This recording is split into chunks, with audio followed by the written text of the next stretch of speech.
धरती पर कोई ऐसी जगह है जहां से हम टाइम ट्रैवल कर सकते हैं? आपके मन में भी यह ख्याल कभी ना कभी जरूर आया होगा। बहुत सारे लोगों की माने तो बर्म्यूडा ट्रायंगल एक ऐसी जगह है जहां से हम टाइम ट्रैवल कर सकते हैं। आप लोगों को बर्म्यूडा ट्रायंगल के बारे में पता ही होगा। कहाँ जाता है? इस जगह पर जाते ही रेडियो और कंपास काम करना बंद कर देता है। इलेक्ट्रॉनिक डिवाइसेस की रेटिंग में उतार चढ़ाव होने लगती है। इसके साथ साथ एयरक्राफ्ट और शिप और उसमें बैठे आदमी भी गायब हो जाते हैं।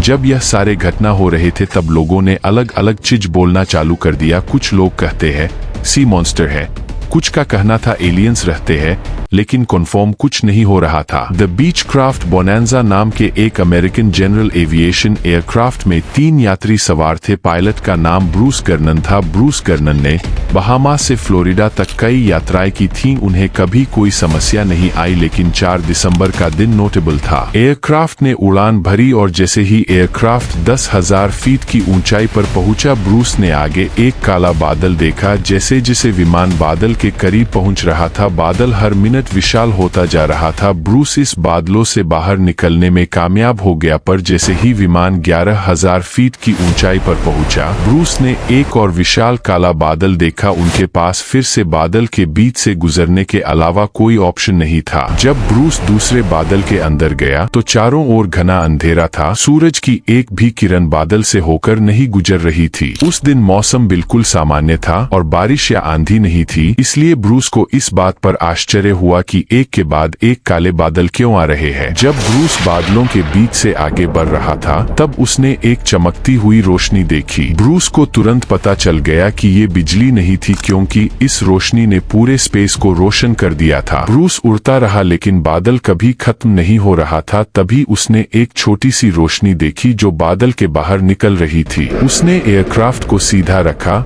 और एंड की ओर तेजी से आगे बढ़ना शुरू कर दिया। अचानक उसने अपने आसपास सिनिस्टर एक्टिविटीज होते हुए देखी। एग्जिट डोर छोटा होता जा रहा था और विमान के अंदर का पूरा इलेक्ट्रॉनिक इक्विपमेंट काम नहीं कर रहा था। ब्रूस के पास अब विमान पर कंट्रोल नहीं था। यह एक अननेचुरल पावर की मदद से आगे बढ़ रहा था। ब्रूस ने उम्मीद नहीं खोई और बादलों से बाहर निकलने का दृढ़ निश्चय किया। उसके जीवन के आखिरी 20 सेकंड यादगार रहे, क्योंकि ब्रूस आखिरकार काले बादलों से बाहर निकलने में कामयाब रहा। बादलों से बाहर आते ही एयरक्राफ्ट अपनी सामान्य स्थिति में पहुंची और ब्रूस को होश आया। उसने तुरंत ग्राउंड कंट्रोल से संपर्क किया। ब्रूस अपनी लोकेशन जानना चाहता था। ग्राउंड टीम उसे लोकेशन नहीं बता पा रही थी, क्योंकि फ्लाइट रडार पर नहीं दिख रही थी। ब्रूस को एहसास हुआ कि वह पहले ही मियामी, फ्लोरिडा पहुंच चुका है, लेकिन यह इम्पॉसिबल था। एयरक्राफ्ट की स्पीड 180 किलोमीटर पर आवर थी और इस बात का कोई एक्सप्लेनेशन नहीं है कि इस विमान ने मात्र 45 मिनट में यात्रा कैसे पूरी की। विमान ने मियामी में साफ सुथरी लैंडिंग की और ब्रूस इस रहस्य को सुलझाने के लिए उत्सुक था। ब्रूस एक बहुत ही एक्सपीरियंस पायलट था, इसलिए बिना किसी वैज्ञानिक एक्सप्लेनेशन के जादुई तरीके से होने वाली घटनाओं ने उसकी रातों की नींद हराम कर दी थी। इसके अलावा वह हवाई क्षेत्र से बहुत परिचित था, क्योंकि उसने उसी हवाई क्षेत्र से बहुत बार उड़ान भरी थी जहां यह अकल्पनीय गतिविधि हुई थी। ब्रूस ने अपने ऑर्गेनाइजेशन के साथ मिलकर इस समस्या का समाधान खोजने के लिए रिसर्च करना शुरू किया। उन्होंने इसके लिए एरोनॉटिकल इंजीनियरों और प्रोफेसरों से भी सलाह ली, लेकिन कोई भी इस समस्या का समाधान नहीं दे सका। इसलिए ब्रूस ने इस कहानी को खुद ही लिखने का फैसला किया और एक किताब लिखी जिसका नाम था beyond the Bermuda triangle. Video यहाँ तक देखने के लिए थैंक यू। अगर वीडियो अच्छा लगा तो सब्सक्राइब कर देना।